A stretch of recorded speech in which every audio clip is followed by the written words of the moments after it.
कालू जाओ बात करो सासू माँ से। मैं माँ से कल बात करूंगा, तुम चिंता ना करो। 1-2 दिन में माँ का कोई ना कोई हिसाब लगा दूंगा। अभी बात करो और बता दो जाकर उसे, वरना मैं जग्गू को लेकर आज ही अपने मायके चली जाऊंगी। तुम जो बात मुंह से निकाल देती हो वो बात पूरी करके ही सांस लेती हो।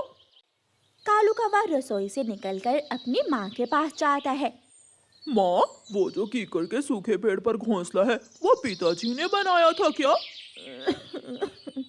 हाँ बेटा, वो घोंसला और ये घर आपके पिता ने अपने हाथों से बनाए थे।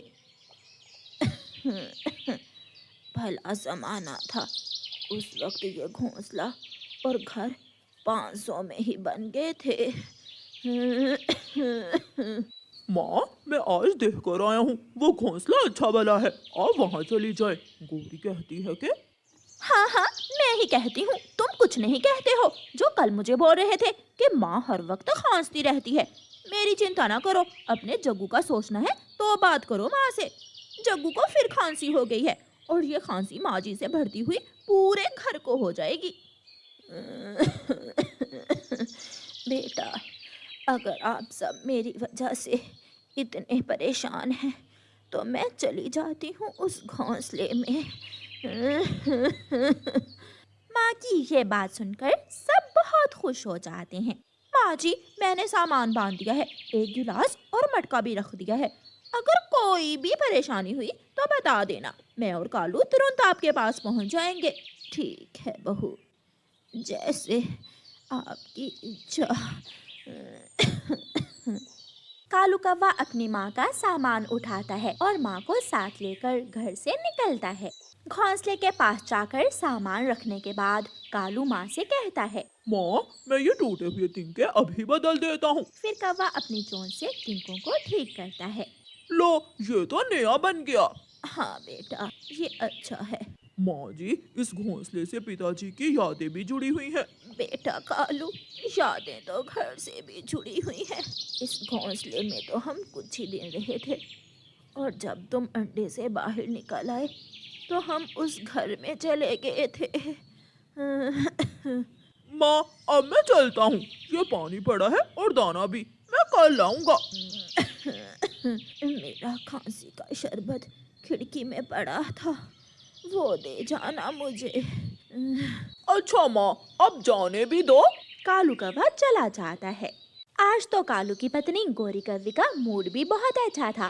वो बहुत प्यार से कालू से कहती है, मेरे सुंदर पति जी, चले, आज धूप है, हम अपने जग्गू को झरने पर घुमा लाते हैं। जाऊंगा जाऊंगा, मैं झरने पर जरूर जाऊंगा, बहुत मजा आएगा। हुर्रे! मैं सोच रहा था रात को ठंड होगी, माँ घोंसले में। कालू पति जी, अब छोड़ भी दो। मामा, हम है ना आपके साथ, अब पुराने रिश्ते छोड़कर नए रिश्तों में प्यार बढ़ाओ। गौरी कौवी और कालू कौवा जग्गू को साथ लेकर झरने पर चले जाते हैं। वो सारा दिन झरने पर धूप में बैठे रहते हैं। जग्गू कौवा कभी तितली के पीछे जाता तो कभी फूलों से खेलने लगता। सर्दियों के दिन तो जल्दी ही गुजर जाते हैं, शाम हो जाती है और वो सब घर वापस उड़ते हैं। माँ जी, आप यहाँ घोंसले में? हाँ बेटी, बहू को और मेरे पोते को मेरी वजह से खांसी लग गई है, इसलिए वो मुझे यहाँ छोड़ गए हैं। माँ जी, आप मेरे साथ मेरे घर चलें, यहाँ तो रात को बहुत ठंड होगी। नहीं बेटी, बहुत बहुत धन्यवाद, मैं यहाँ ही ठीक हूँ। चिड़िया चली जाती है। रात हो जाती है। कालू जी, आज घर कितना बड़ा बड़ा लग रहा है, यहाँ से लेकर वहाँ तक की जगह माँ ने घेर रखी थी। हाँ, ये तो है, तुमने ठीक कहा। अगर मुझे पहले मालूम होता कि माँ के जाने के बाद तुम्हारा मूड इतना अच्छा हो जाएगा तो मैं पहले ही माँ को छोड़ आता। मैंने तो आपसे कितनी बार कहा था। गौरी कौवी कालू के बालों में हाथ फेरते हुए ऐसे कहती है, जग्गू बेटा, कल सुबह सुबह मैं आपको मकई के खेत में लेकर जाऊंगा। मकई का खेत? पापा, क्या सच में? हाँ, क्यों नहीं। जग्गू खुश हो जाता है और सो जाता है। मेरा कालू भी भूल जाता है, मैंने कहा भी था कि मेरी खांसी का शरबत दे जाना, फिर भूल गया। कालू की माँ ठंडी रात में उड़ती है और जाकर अपने बेटे के दरवाजे पर दस्तक देती है। इस समय कौन होगा? पूछकर दरवाजा खोलना कालू जी। कौन है? मैं हूँ बेटे कालू, दरवाजा खोलो। कालू जी अब देख लो, ये कोई वक्त है किसी के घर जाने का? अच्छा, तुम गुस्सा मत करो। कालू बाहर जाता है। माँ, अभी अभी गौरी और जग्गू सोए हैं और आपने शोर मचा दिया। तुम भी तो भूल जाते हो, मेरी खांसी का शरबत दो लाकर मुझे। अगर कोई और चीज है तो वो भी बता दें। ठंड बहुत लग रही है बेटा, अगर कोई गर्म चादर पड़ी है घर में तो वो भी ला दो। कालू घर में जाता है। यहाँ माँ का खांसी का शरबत पड़ा था। कालू जी, सासू माँ की सारी पुरानी दवाइयाँ मैंने उठाकर बाहर फेंक दी थी। माँ जी से कहो बड़े पेड़ के पास जाकर देख ले। कोई पुरानी चादर पड़ी है? माँ मांग रही है। एक ही थी, वो मैंने जग्गू के घोंसले में बिछा दी है। अच्छा, अब आहिस्ता बोलो। मैंने माँ से कहा है कि तुम और जग्गू सो रहे हो। कालू कौवा बाहर जाता है। माँ, गौरी ने पुरानी दवाइयाँ बड़े पेड़ के पास फेंक दी हैं, वहाँ से जाकर उठा लो। और कालू बेटा, गरम चादर नहीं मिली क्या? माँ, अब सोने भी दें, जग्गू और गौरी की नींद खराब हो रही है। माँ कवि बेचारी चुपचाप वहाँ से चली जाती है। आधी रात हो जाती है, ठंड बढ़ जाती है और आसमान से हल्की हल्की बर्फ गिरने लगती है। कालू बेटा, मुझे ठंड लग रही है। कालू बेटा, मुझे घर ले जाओ।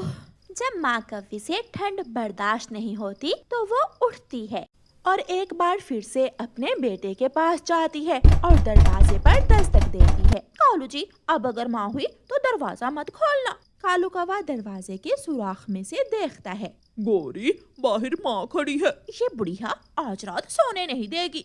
आहिस्ता बोलो और चुप करके लेट जाओ। एक दो बार दस्तक देने के बाद माँ चली जाएगी। कालू बेटा, दरवाजा खोलो, मैं ठंड से मर जाऊंगी।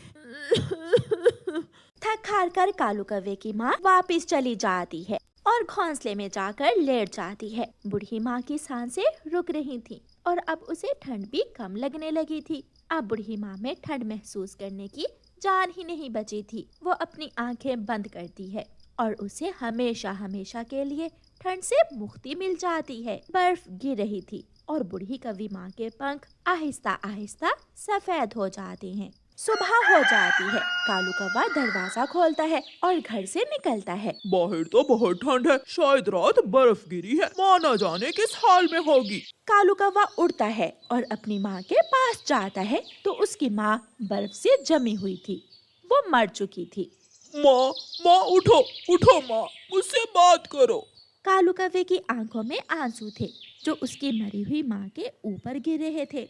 उसकी आंखों के सामने उसका बचपन था, जब उसकी माँ उसे हवा में उठा उठा कर खिलाया करती थी। कालू कौवा रो रहा था, लेकिन अब उसके रोने का कोई फायदा नहीं था। ये तो समय बताएगा कि कल कालू के साथ उसकी संतान क्या करती है, क्योंकि सुना तो यही है, पक्षी जो बोते हैं वही काटते हैं। प्यारे दोस्तों, अगर कहानी अच्छी लगे तो लाइक और शेयर करना बिल्कुल मत भूलना। आपका धन्यवाद। मम्मा, मैं भी आज आपके साथ जाऊंगा दाना लेने। नाना कुकू बेटा, जंगल में बहुत खौफनाक चील आई हुई है, वो जिसे भी देखती है मारकर खा जाती है। मम्मा, आखिर कब तक हम उस बुरी चील से डरते हुए घरों में छुप कर बैठे रहेंगे? जब तक वो चील ये जंगल छोड़कर किसी दूसरे जंगल में नहीं चली जाती। मम्मा चिड़िया दाना लेने चली जाती है। जग्गू कौवा दरवाजे में बैठा रो रहा था और उसके मम्मा पापा दाना लेने जाने वाले थे। जग्गू बेटा, घर चले जाओ, हमें तंग मत करो। जाऊंगा, मैं भी साथ जाऊंगा। वो देखते ही तुम्हें पकड़कर खा जाएगी। खाती है तो खा जाए, मैं घर में बैठ बैठ कर थक गया हूँ। ना वो चील जंगल छोड़कर जाएगी और ना हम बाहर जा सकेंगे। कौवा और कवि अपने बेटे को रोता हुआ छोड़कर चले जाते हैं। कोई भी पक्षी अपने बच्चों को साथ ना लेकर जाता था। सब डरते थे, सब उस बड़ी चील से बहुत डरते थे। कबूतर और कबूतरी का छोटा बेटा कीकी अपने मम्मा पापा को जाते हुए देख रहा था। काश मैं भी जंगल घूम सकता, मैं भी अपने दोस्तों के साथ इस जंगल में आजाद घूम सकता, लेकिन शायद ऐसा कभी नहीं हो सकेगा। कुकू चिड़िया का बेटा योजना बनाता है और अपने दोस्त जग्गू कौवे के पास जाता है। दोस्त, हम मारेंगे उस बड़ी चील को। छोटे हैं तो क्या हुआ, हम सब मिलकर योजना बनाएंगे और उस चील से इस जंगल को आजाद करवाएंगे। लेकिन हमें क्या करना होगा? मैंने सोच लिया है, बस तुम्हें मेरा साथ देना होगा। चलो मेरे साथ। कुकू अपने दोस्त जग्गू को साथ लेकर निकलता है। चिड़िया, तोता, कालू कौवा और गौरी कौवी एक जगह बैठे दाना खा रहे थे कि वहाँ बड़ी चील आ जाती है, जिसे देखते ही सब वहाँ से भाग खड़े होते हैं। चील, चील, भागो, सब अपनी अपनी जान बचाओ। मैं तो वापस घर जा रहा हूँ। अरे अरे, सब डर गए, भागे सब। मेरे डर से सब भागे। मुझे इन पक्षियों को खाने से ज्यादा डराने में मजा आता है।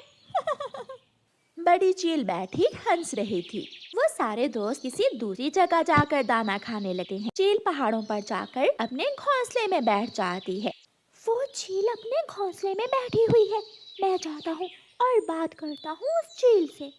ध्यान से दोस्त, कहीं कुछ गलत ना हो जाए। कुकू उड़ता है और उस चील से थोड़ी दूर जाकर बैठ जाता है। छोटे पक्षी को अपने सामने देखकर चील तो हैरान हो जाती है। छोटे पक्षी, यहाँ आओ मेरे पास, मैं तुम्हें कहानी सुनाती हूँ। आंटी चील, मेरे मम्मा पापा मुझे बहुत मारते हैं। हर वक्त मुझे छोटी छोटी बातों पर डांटते हैं। मैं आपके पास इसलिए आया हूँ कि आप मेरे मम्मा पापा को खा लें। ये सुनकर चील बहुत खुश होती है। मैं तुम्हारे मम्मा पापा को खा लूंगी। ना ही तुम्हें स्कूल जाना पड़ेगा और ना ही कोई तुम्हें बाहर जाने से मना करेगा। लेकिन इस काम में तुम मेरी मदद कैसे करोगे? जब मेरे मम्मा पापा घर में सोए हुए होंगे तो मैं आकर आपको बुलाकर ले जाऊंगा और आप आराम से उन्हें खा लेना। पहले मैं इस पागल छोटे पक्षी के मम्मा पापा को खाऊंगी और फिर बाद में इसे खाऊंगी। आंटी, मैं कल आऊंगा, मेरा इंतजार करना। कोकू वहां से चला जाता है। मैंने जाल तैयार कर लिया है कि कैसे उस चील को उसके अंजाम तक पहुंचाना है। अगर सारा काम ठीक से हुआ तो वो दिन दूर नहीं जब हम इस जंगल में आजाद घूम सकेंगे। हमारे मम्मा पापा वापस आने वाले होंगे। हमें उनके आने से पहले पहले घरों को लौट जाना चाहिए, वरना सारा प्लान चौपट हो जाएगा। ऐसा सोचकर कुकू और जग्गू अपने अपने घरों को वापस चले जाते हैं। कुकू बेटा, लो ये दाना खा लो। बेटा, मैं तो आज आपके लिए मीठा फल लाने वाली थी, लेकिन वो बुरी चील आ गई और हमें भागना पड़ा। चिंता न करें मम्मा, वो चील कुछ ही दिनों में मरने वाली है। मरने वाली है? वो कैसे? मम्मा, आखिर बुराई को एक ना एक दिन खत्म तो होना ही होता है। दूसरे दिन कुकू और जग्गू गुफा में काले नाग के पास जाते हैं और नाग से कहते हैं, नाग जी, एक बड़ी चील जंगल में आ गई है। वो सबको मार रही है, जिसे देखती है उसे ही खा जाती है। आप हमारी मदद करें। मैं तुम्हारी मदद कैसे कर सकता हूँ? ना तो मैं उड़ सकता हूँ और ना ही मुझे चील के घर का पता है। नाग जी, ये काम आप हम पर छोड़ दें। हम उस चील को किसी तरह आपकी गुफा में ले आएंगे और आप उसे मारकर खा जाना। हाँ, अगर तुम उस चील को किसी तरह मेरी गुफा तक ले आओ तो मैं उस चील को कच्चा ही खा जाऊंगा। वो जरूर आएगी। वो अपने लालच की वजह से ही अपनी जान से जाएगी। नाग से बात करने के बाद कुकू और जग्गू कौवा वहाँ से चले जाते हैं। रास्ते में उन्हें उनके मम्मा पापा मिल जाते हैं। कुकू बेटा, मैंने आपको बाहर आने से मना किया था, लेकिन आप यहाँ फिर रहे हो। जग्गू, मैंने कहा था ना तुम्हें कि घर में ही रहना है। जग्गू कुकू से कहता है। दोस्त कुकू, अब वक्त आ गया है, हमें मम्मा पापा को सीधी बात बताना ही होगी। फिर कुकू अपनी मम्मा से कहता है, मम्मा, हम उस चील को मारने की योजना बना रहे हैं।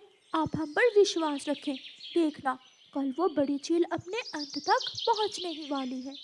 ये सुनकर सब बड़े पक्षी हैरान हो जाते हैं। जिस चील से हम सब डरते हैं, तुम छोटे पक्षी उसे मारोगे? दिमाग खराब हो गया है तुम्हारा। चिड़िया, बच्चे ठीक ही तो कह रहे हैं। आखिर कब तक हम डरते रहेंगे उस जालिम चील से? एक ना एक दिन तो हमें मुकाबला करना ही होगा उसका। शायद जो काम हम ना कर सके, हमारे बच्चे ही कर लें। पिताजी, हमने उस चील को मारने के लिए सारा प्लान तैयार कर लिया है।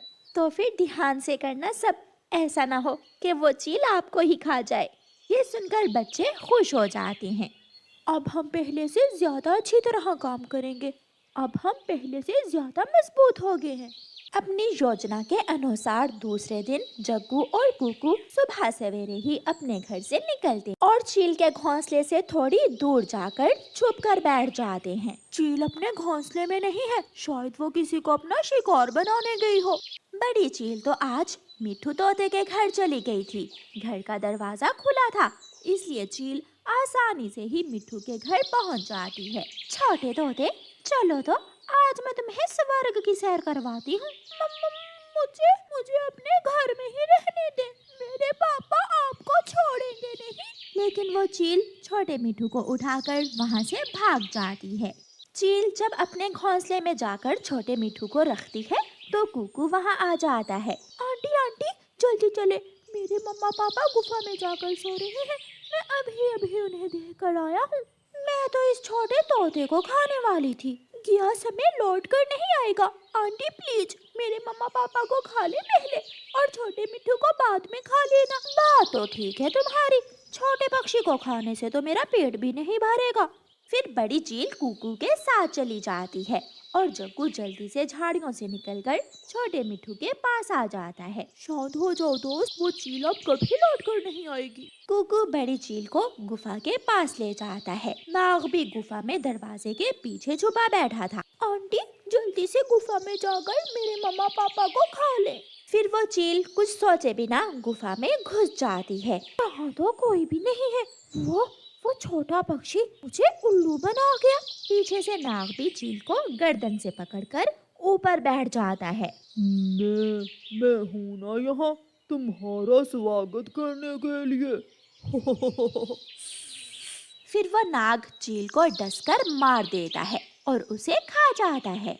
सब बहुत खुश थे। अब जंगल चील से आजाद था और छोटे बच्चों ने बहुत बड़ा काम किया।